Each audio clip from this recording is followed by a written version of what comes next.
Welcome to टेक्यॉन। और आज हम करने जा रहे हैं question based on work energy and power.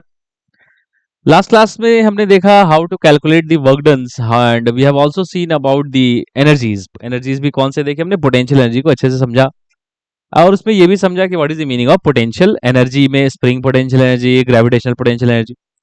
Gravitational potential energy क्या होता है? mgh होता है। स्प्रिंग पोटेंशियल एनर्जी हाफ के एक्स स्क्वायर होता है ना। ये सब चीजें हमने देखी। अब उसके बाद एक बड़ी प्यारी सी थ्योरम भी देखी, उसको बोलते हैं work energy theorem. Work energy theorem क्या होता है? Net work done is change in kinetic energy. अब वर्क एनर्जी थ्योरम पे बेस्ड चलिए कुछ क्वेश्चंस बनाते हैं ना। Let's do some questions out of work energy theorem. तो देखो अब यहाँ पे एक क्वेश्चन लेते हैं। चलो लेट सपोज, अब समझते हैं इसको एक एक स्टेप बाय स्टेप। एक फोर्स लगा दिया, सपोज मैंने 20 न्यूटन या 10 न्यूटन। एक फोर्स लगाया मैंने 10 न्यूटन, एंगल ले लिया 37, मास ले लो 2 kg और डिस्प्लेसमेंट ले लो 20 मीटर। अब बताओ मुझे that how many forces are acting on the block. How many forces are acting on the block? Actually there are 3 forces which are acting on the block. No, I am not including the friction right now. देखो, there are one force is upwards which is normal, है ना। one force is the contact force and which is normal. वो किधर लग रहा है बेटा? Normal ऊपर। और क्या लग रहा है? एक नीचे mg, है ना। और एक क्या लग रहा है? External force. तो देखो, एक लग रहा है ये एक्सटर्नल, एक लग रहा है ये नॉर्मल, और एक लग रहा है ये mg, that is gravity force, है ना।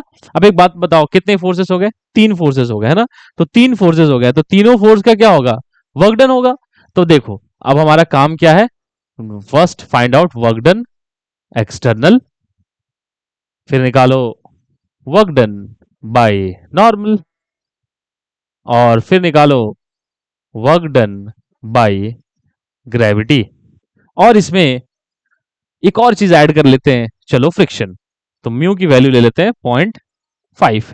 तो क्वेश्चन एक और बनेगा, वर्क डन बाय फ्रिक्शन, है ना। और लास्ट में कौन सा? नेट वर्क डन, और उसके बाद क्या? चेंज इन काइनेटिक एनर्जी, है ना। Change in kinetic energy. फिर देखेंगे कि what is the final velocity also, वो सब भी देखेंगे। तो ये सारे क्वेश्चन है जो हमें करने हैं। आइए करते हैं step by step. First of all let's calculate work done external.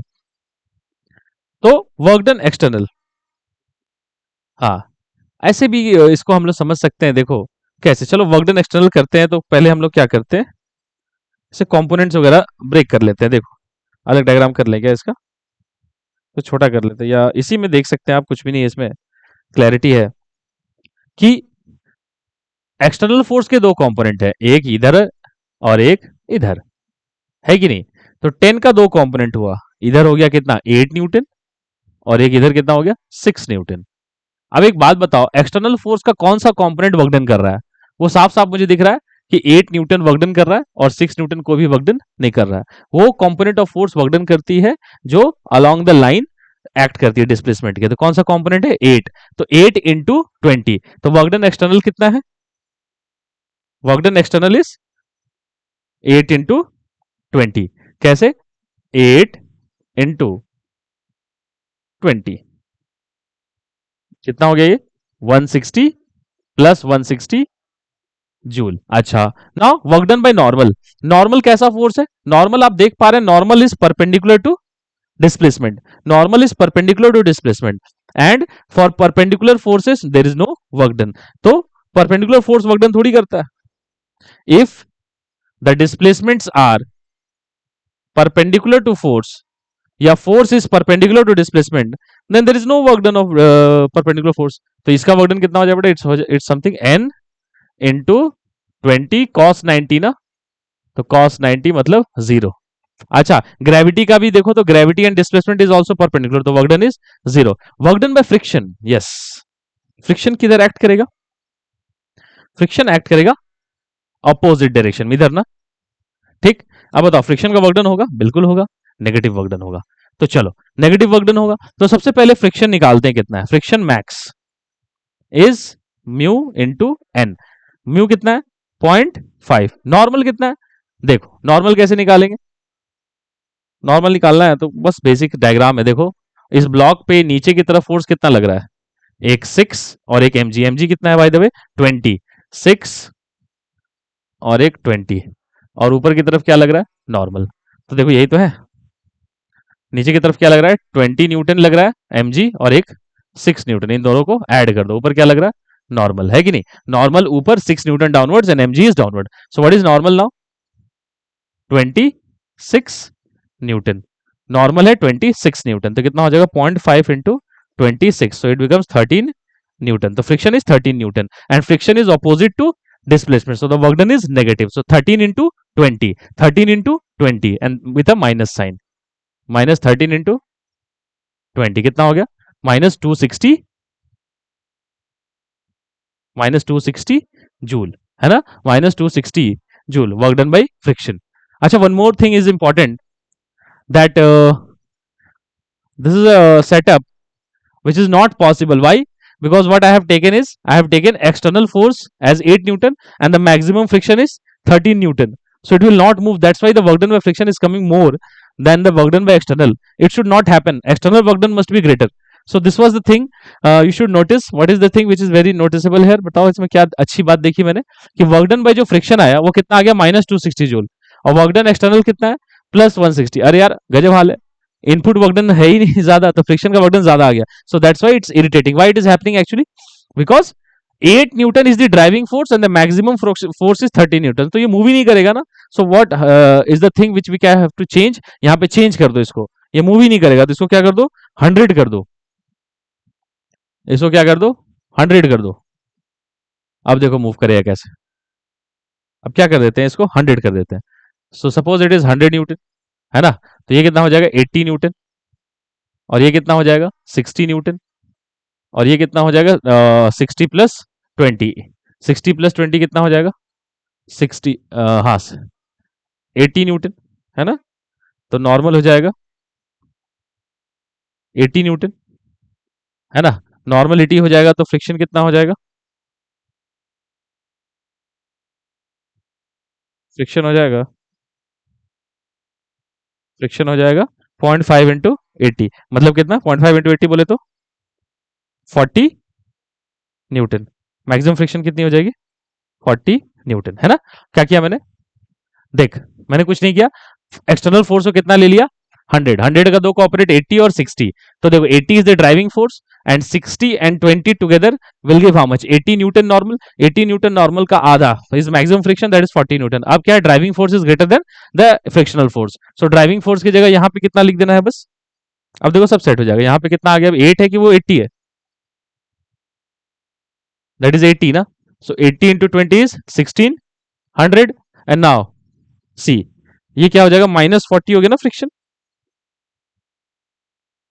सो ये हो गया -40 इंटू कितना -40 into 20, so that becomes minus, एक मिनट कितना हो गया फ्रिक्शन -40 इंटू 20, उसमें कितना लिखा 80 इंटू 20, सो वो कितना हो गया 8 2 1600, और ये कितना हो जाएगा 40 इंटू 20, तो मतलब 800 ना, ये कितना हो गया 800,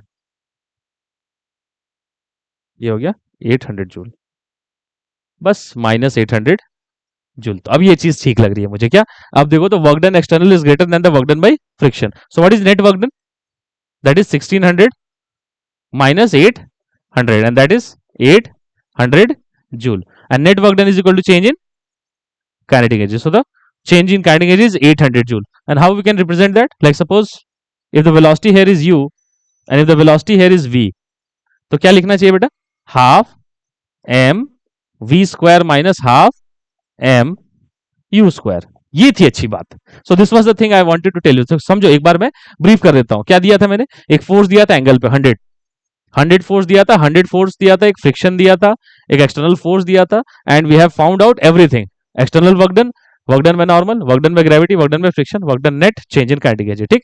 सो दिस वाज वन क्वेश्चन, ठीक, I hope you have understood this, ठीक। अब देखो ध्यान से इसमें आगे की बात क्या और समझते हैं, एक ले लेते हैं क्वेश्चन, चलो ऐसा एक ले लेते हैं ऐसा क्वेश्चन, ये क्वेश्चन किस पे बेस्ड है, स्प्रिंग पे बेस्ड है।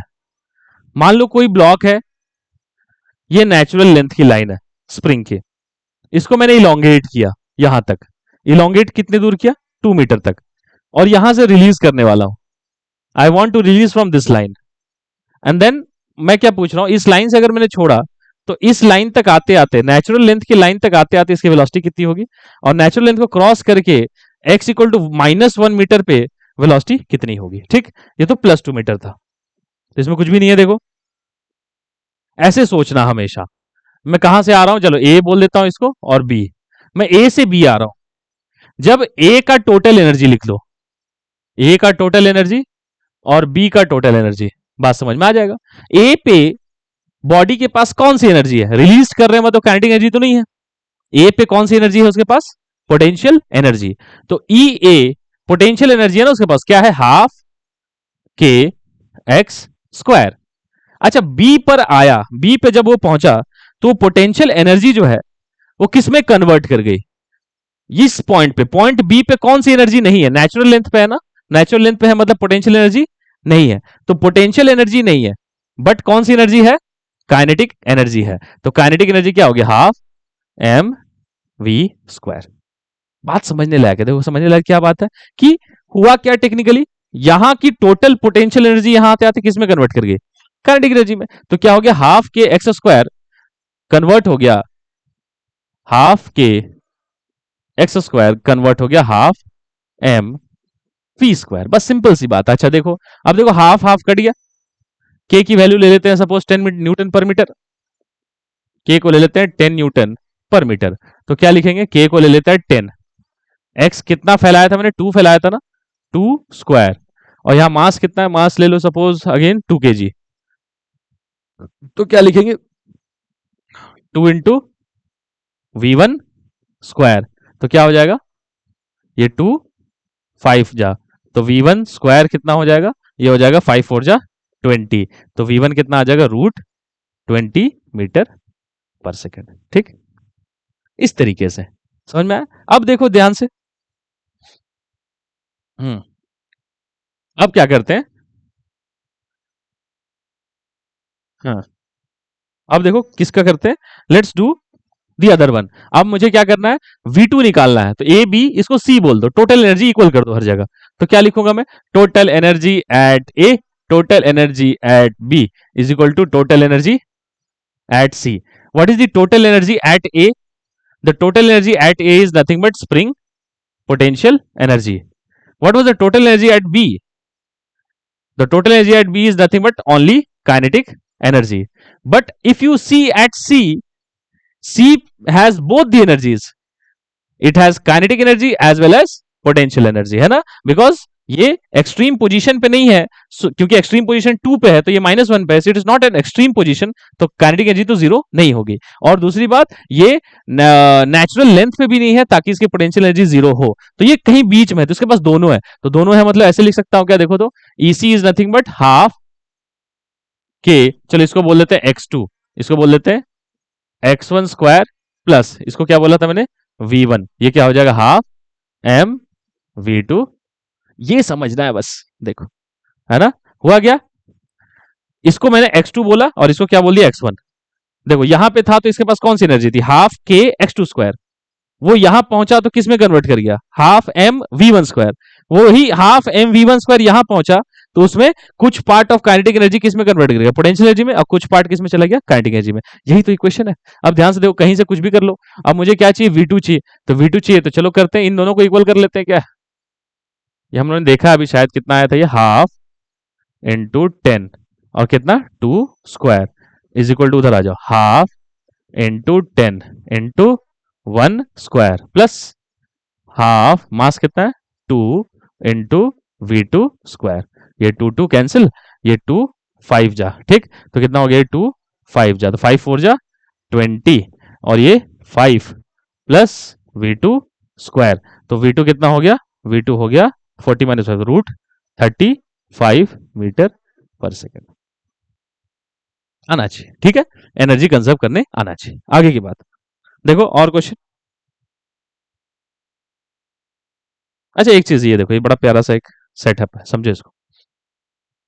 इसमें मैं पूछता हूं तुमसे, यहां वेलोसिटी कितनी है, what is the velocity at this position, और मैं अगर ध्यान से देखो, तो यहाँ पे मुझे वेलोसिटी बतानी है, तो कैसे? और उसी के साइड में मैं एक और क्वेश्चन अगर मैं बना दूं, जैसा ऐसा समझो, अगर ये ब्लॉक डायरेक्ट गिरती है ऐसे, तो अगर ये ब्लॉक डायरेक्ट गिरती है ऐसे हाइट एच से, डायरेक्ट वर्टिकली, और वर्टिकल हाइट होता कितना, 8 मीटर, ठीक है, और मास कुछ ले लेते हैं, चलो जो भी एनीथिंग, 2 kg, तो ये भी 2 kg, इसका कितना वेलोसिटी होता है यहाँ पे, है ना? दोनों क्वेश्चन में क्या सिमिलैरिटी है? What is the similarity in both the question? Like suppose I call it as V1, I call it as V2. The similarity between both the question is both the block have same height. Both the blocks have same height. अब चलो पहले इसी को निकाल लेते हैं ना, simple वाला, यहां से ये यहां गिरा, तो देखो वही मैंने बोला ना, whenever you do these kind of questions, क्या लो, टोटल एनर्जी को फील करो, कुछ भी नहीं है इसमें। ये देखो एक लाइन यहां ले लो और एक लाइन नीचे, तो टोटल एनर्जी को फील करो ना। देखो इसको ले लो ए, इसको ले लो बी, तो क्या करो, total energy at A must be equal to at B. Now at A, if you'll see, the body is getting released.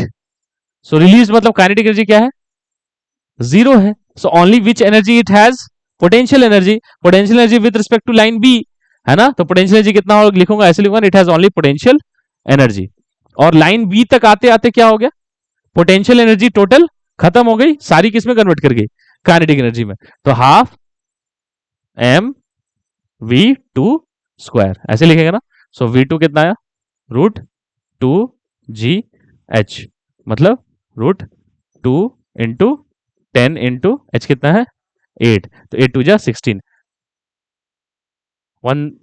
160 आएगा ना, तो 160, तो मतलब जो भी 160 मीटर पर सेकंड. अब बात को समझो, अब ये देखो ध्यान से, what is the next thing, now you have understood that इसकी स्पीड कितनी, √160 मीटर पर सेकंड है, बिकॉज ये कितने हाइट नीचे गिरी, 8 मीटर हाइट नीचे गिरी. क्यों इसका हुआ, क्योंकि यहां पे इसके पास कौन सी एनर्जी थी, with respect to line B, A के पास कितना पोटेंशियल एनर्जी था ग्रेविटेशन का, mgh. That mgh got converted into complete kinetic energy at line B. अब इसी चीज को अगर मैं इस डायग्राम के लिए करूं, तो देखो वही बात, उधर भी सिलेक्ट हो गया, हाँ, अगर मैं सेम चीज इसके लिए करूं, तो हाँ देखो, अब देखो क्या करता हूं अगेन, अब मैं क्या करने वाला हूं, अब मैं ये वेज के लिए करने वाला हूं, दिस इज वेज, ठीक, अगेन एनर्जी कंजर्वेशन फ्रॉम, वही लाइन ए तो अभी भी वही है, लाइन बी भी अभी भी वही है. Now energy conservation from A to B. एक बात बताओ, that the potential energy of the gravity neither doesn't depends on the horizontal distance. जैसे अगर इस ब्लॉक के पास ये लाइन बी है, इसको ही बोलता हूं मैं बी, इसको लाइन ए बोलता हूं, ये लाइन, ये कौन से लाइन पे पहुंच गया, ब्लॉक लाइन बी पे पहुंच गया, और ये लाइन है, लाइन ए के पास क्या है, बी के फ्रेम में ज्यादा ग्रेविटेशनल पोटेंशियल एनर्जी. तो क्या ग्रेविटेशनल पोटेंशियल एनर्जी जब हम लिखते हैं, so what should I right, mg × 8, mg × 6, या mg × 10, क्या लिखना चाहिए, 8, 6 या 10? वो h क्या होता है, वो h होता है वर्टिकल हाइट. 10 नहीं लिखेंगे, ये गलत है, 6 भी नहीं लिखेंगे, क्या लिखेंगे, 8 लिखेंगे. While we write the gravitational potential energy, अब जैसे यहां से यहां आप कर रहे हैं ग्रेविटेशनल पोटेंशियल एनर्जी लगा रहे हैं, सो what is the meaning of it, the gravity has only done how much work done, mg × h. इधर तो ग्रेविटी वर्क डन करता ही नहीं है, तो इस ब्लॉक पे ग्रेविटी ने वर्क डन किस पे किया है, only at this height 8 metre, at this 6 metre gravity has done no work.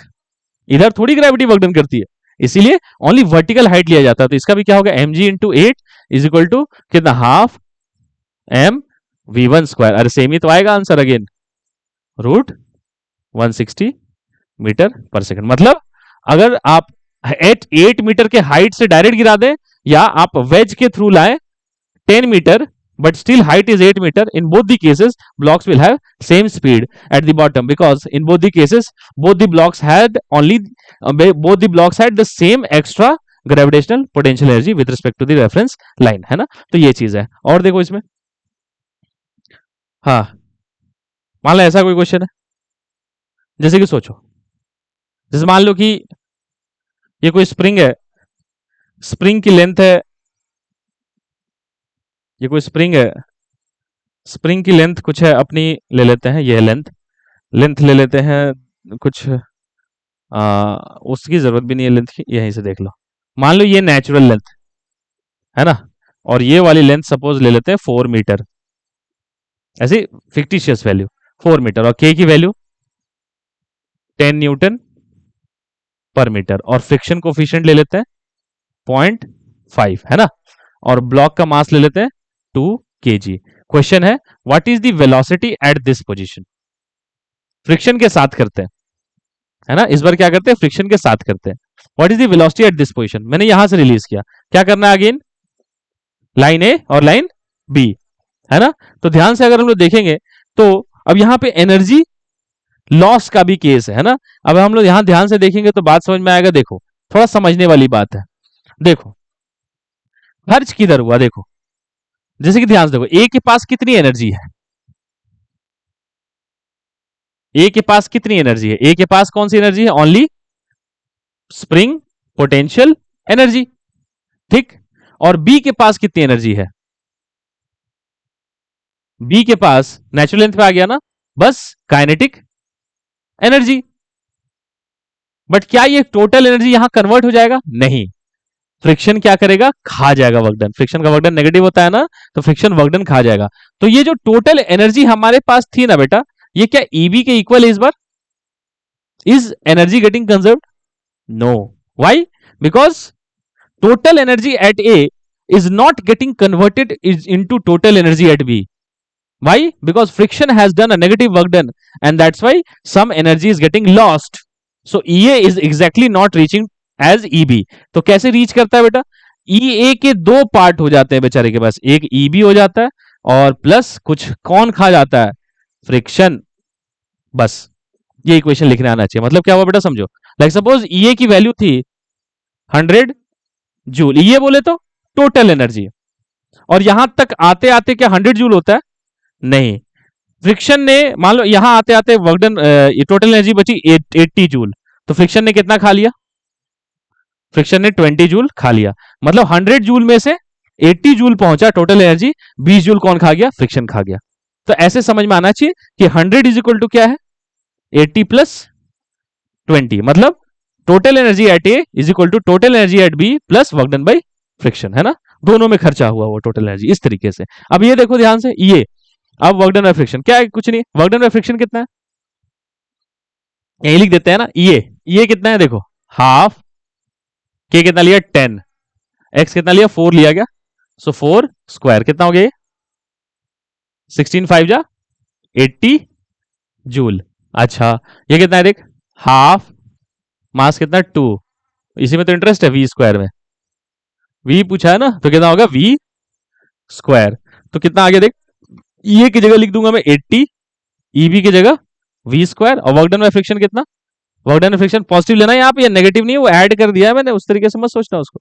100 minus 20 जो है ना, जैसे कि 100 इज इक्वल टू 20 प्लस 80 लिखा है मैंने, 100 इज इक्वल टू 20 प्लस 80, ठीक। अच्छा अब ध्यान से, वर्क डन फ्रिक्शन कितना होगा, फ्रिक्शन कितना लग रहा है इस पे, friction is mu N, mu कितना है 0.5 इंटू नॉर्मल, नॉर्मल कितना है 20, तो कितना 10, तो फ्रिक्शन लग रहा है 10, और डिस्प्लेसमेंट कितना हुआ 4, तो कितना हो जाएगा -4 इंटू 10, तो ये प्लस ही रखना है, माइनस नहीं रखना है, ठीक। तो ये कितना हो जाएगा v square plus 40 is equal to 80, तो v is equal to root 40 metre per second. क्या किया मैंने, फ्रिक्शन सही लिखा ना, हाँ 20 नॉर्मल है, 20 का आधा 0.5 आधा, फ्रिक्शन इज 10 न्यूटन। फ्रिक्शन किधर ऐड कर रहा है बेटा, फ्रिक्शन इधर ऐड कर रहा है, और डिस्प्लेसमेंट किधर हो रहा है, इधर हो रहा है, so the work done by friction is negative. सो इस तरीके से आप निकाल सकते हैं, ठीक है ना, यहाँ पे टोटल एनर्जी कंजर्व्ड नहीं होती है, फ्रिक्शन वर्क डन खा जाती है, ठीक है ना, एनर्जी खा जाती है ऐसा।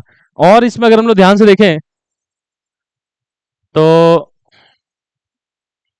हाँ ठीक है, तो ठीक है, इसको इतना ही करते हैं। अब इसको हम लोग करेंगे नेक्स्ट एपिसोड में, इसको करते हैं फिर, और इसको वर्क डन पे बात करेंगे ढेर सारी। टिल देन रहने देते हैं। I hope you have understood, take care, bye, जय हिंद।